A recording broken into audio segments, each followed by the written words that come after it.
നമ്മുടെ കർത്താവ് സഹിയോൻ കോട്ടയുടെ ഉള്ളിൽ നിന്ന് പുറപ്പെട്ടപ്പോൾ താൻ തന്റെ സ്നേഹായെ തന്റെ തോളിന്മേൽ വഹിച്ചു. സങ്കടത്തോടെ തന്നെ കുറിച്ച് കരയുവാൻ എബ്രായ സ്ത്രീകൾ കൂട്ടമായി കൂടി.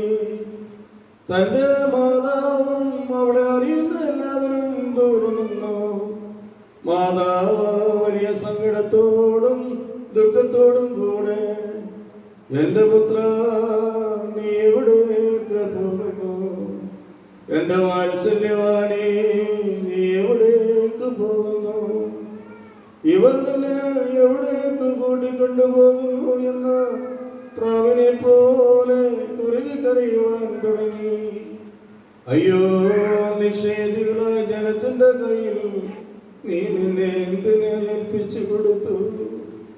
എന്റെ പുത്ര, എനിക്ക് കഷ്ടം. എന്റെ വാത്സല്യവാനേ, എനിക്ക് കഷ്ടം. ഇന്ന് നിനക്ക് എന്തു സംഭവിച്ചു? ഏറ്റു പറയണം. ഞങ്ങൾക്ക് വേണ്ടി ഉണ്ടായി നിന്റെ കഷ്ടാനുഭവം,